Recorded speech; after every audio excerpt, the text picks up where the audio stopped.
जम्बूद्वीप जिसको भारत वर्ष कहा जाता है, इसका नाम भारत बड़ा ही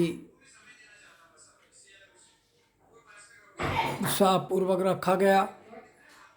आज भारत के लोग इसको कहीं हिंदुस्तान कहते हैं, कहीं कुछ कहते हैं। क्या है ऐसे लोग जो अपनी विरासत को भुलाना चाहते हैं। ये भारत भूमि का नाम जम्बूद्वीप था और आज भी भारत के संविधान में संविधान निर्माता ने भारत रखा।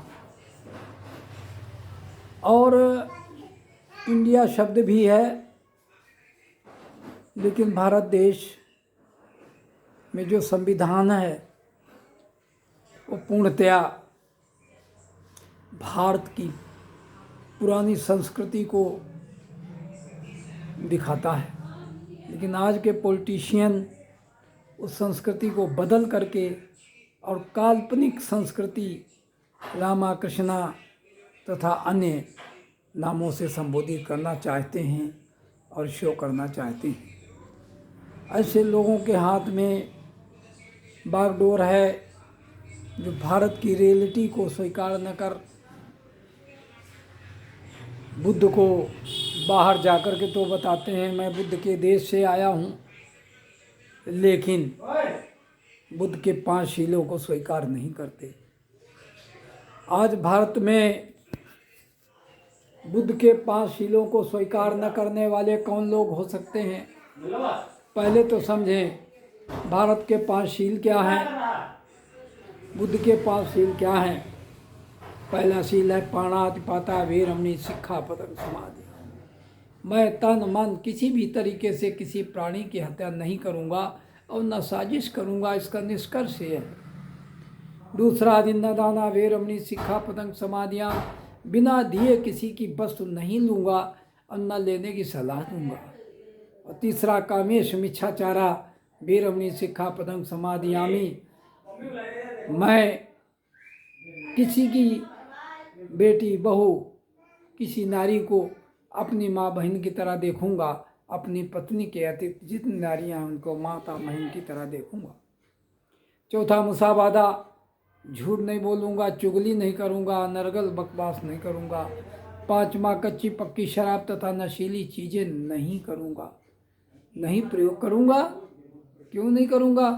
दिमाग अपसेट होता है, लंग्स खराब होते हैं, पैंक्रियाज डिस्टर्ब होता है। तो नशा एक ऐसी चीज़ है जो मनुष्य के नैतिकता को बिल्कुल ख़त्म कर देती है। लेकिन हमारे देश की विडंबना है, इस देश के राजनयिक कैसे हैं जो इसके ठेके नीलाम करते हैं, उससे जो रेवेन्यू इकट्ठा होता है उससे देश चलाने की बात करते हैं। अरे विचित्र लोगों, महावीर स्वामी जैन, तथागत बुद्ध जैसे व्यक्तियों ने इस नशापान को मना किया था। क्या आप बुद्ध को मानते हैं? बुद्ध के देश की बात तो करते हैं, बुद्ध के देश से आया हूँ, तो फिर नशा क्यों करते हो? नशा के ठेके क्यों नीलाम करते हो? जिस दिन तथा नशा के ठेके नीलाम करना बंद करोगे उस दिन बुद्ध के अनुयायी हो गए। बुद्ध के अनुयायी कौन हैं? जो प्राणी हत्या नहीं करते, जो चोरी नहीं करते, जो किसी की बहू बेटी को गलत नज़र नहीं डालते, जो झूठ चुगली अनर्गल बकवास से बचते और जो नशा पत्ती नहीं करते, वो बुद्ध के अनुयायी हो सकते हैं। अब जो बुद्ध के अनुयायी नहीं हैं वो नैतिकता के विरोधी हैं, इन 5 शीलों को करते हैं, इसलिए बुद्ध का अनुकरण नहीं करते। बुद्ध कोई धर्म नहीं, बुद्ध ने धर्म नहीं दिया, बुद्ध ने धम्म दिया। Dhamma is nature, Buddha is nature. प्रकृति, खुली प्रकृति के नीचे भगवान तथागत बुद्ध सिद्धार्थ रूप गौतम के रूप में पैदा हुए लुम्बिनी के जंगल में, और उन्होंने जंगल में खुले आसमान के नीचे बाल काट के फेंके, सुंदरता को नष्ट किया, राजकुमार से एक परिव्राजक बन गए। उसके बाद उन्होंने 5 ब्राह्मण भिक्षुओं के साथ में तपस्या की। वो ढोंगेश्वरी पर्वत कहा जाता है, यानी ढोंग जो करते थे उस ढोंग के साथ में उन्होंने कुछ दिन रहा। उसके बाद उन्होंने उर्वेला के जंगल में तपस्या किया और उन्होंने विजडम प्राप्त किया कि संसार में दुख के अलावा कुछ नहीं। क्या विजडम है? आर्य अष्टांगिक मार्ग, अरियो अष्टांगिको मग्गो, आर्य अष्टांगिक मार्ग प्राप्त किया, वो भी खुले आसमान के नीचे, और उसको प्रैक्टिस किया बोध गया के उर्वेला जंगल में। वो भी फॉरेस्ट था, खुला आसमान था, इसलिए। और उन्होंने विजडम डिस्कोर्स किया, धम्मचक्र डिस्कोर्स किया सारनाथ के मृगदाय वन में, वो भी एक फॉरेस्ट था। और उन्होंने शरीर त्याग किया, वो भी फॉरेस्ट था, कुशीनगर। तो इसलिए कहा जाता है Buddha is nature, Dhamma is nature and Sangha is the follower of nature. तो बुद्ध प्रकृति के नियमों में बंधे हुए थे, वो कभी भी प्रकृति के खिलाफ कोई कार्य नहीं करते थे।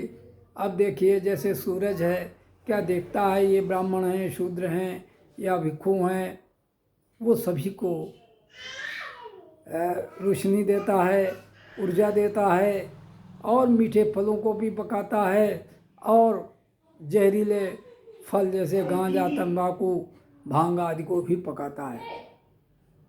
तो क्या भेदभाव करता? और वो पानी को भी, अब पानी सभी को जीवन दान देता है, तो क्या किसी से भेदभाव करता?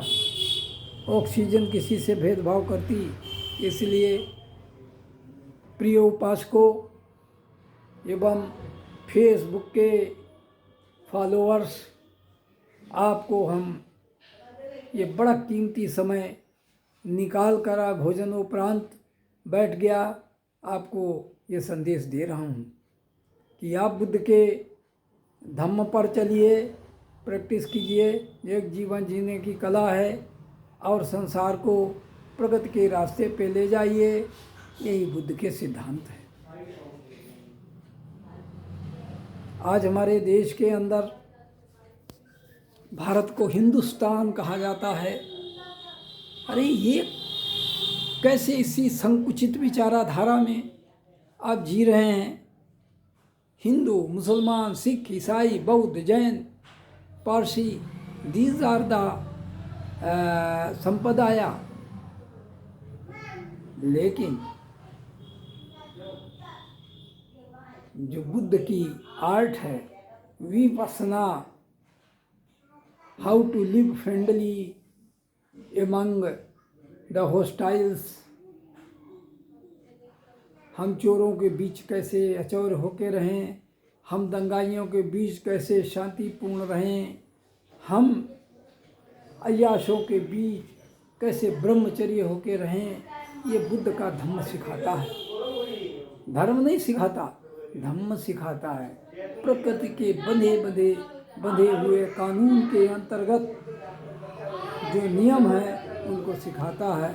इसलिए मेरे प्रिय उपासकों, प्रिय एफबी मित्र, मैसेंजर पर हमको देख सकते हैं, हमसे बात कर सकते हैं, और पेज को ज़रूर फॉलो करें। मैं कोई संप्रदाय की बात नहीं करता, मैं भगवान बुद्ध के वो प्रकृति के बंधे बनाए नियमों की बात करता हूँ।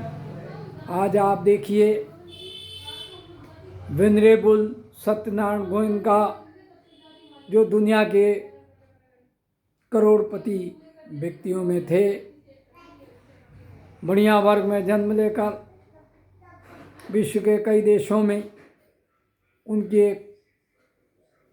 फैक्ट्रियाँ लगी हुई थीं।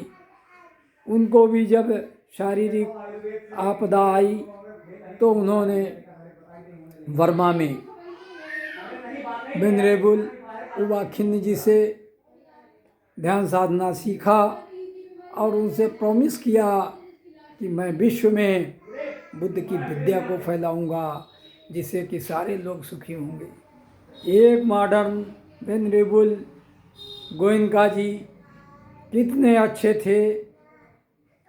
आज उनके परिवार के लोग, बेटा बहू, इस धम्म को, प्राकृतिक धम्म को पूरे तरीके से विश्व में विपस्सना सेंटर्स में अपना पैसा लगाकर उनका हमारी जनता भी, देश की जनता, विदेश की जनता फैला रही है, सहयोग कर रही है। आप देखें, उन्होंने एक meditation centre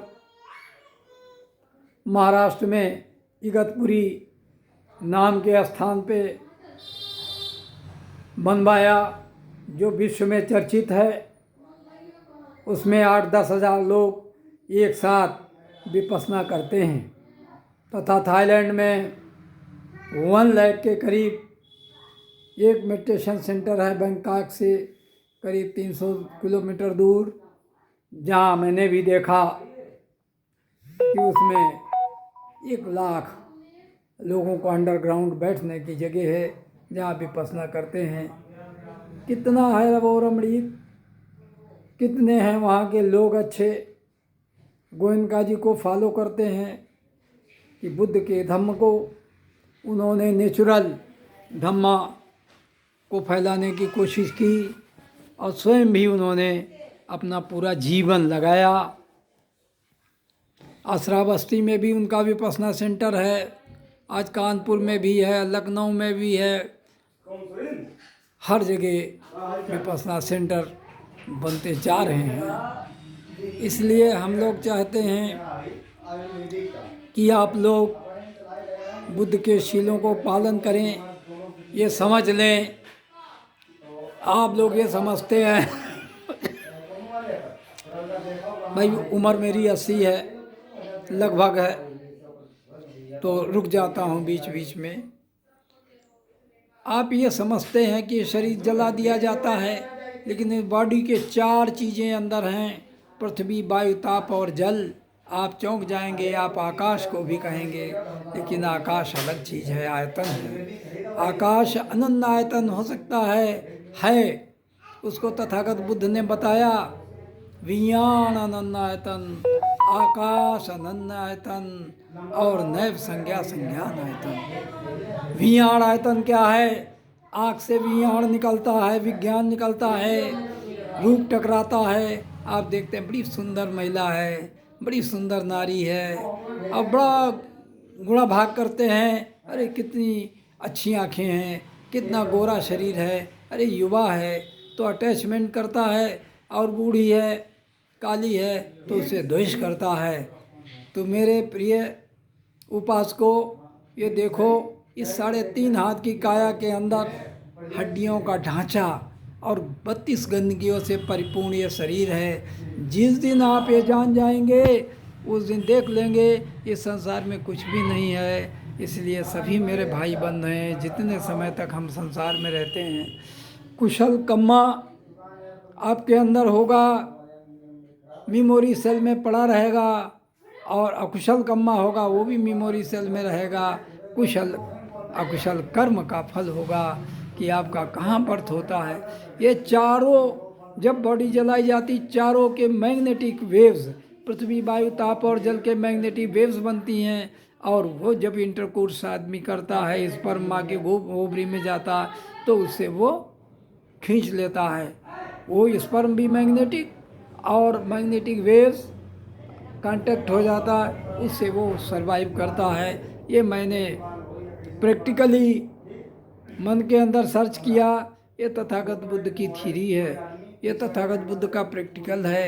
If you will practice, then you will find good. So vipassana is the process to clean the mind.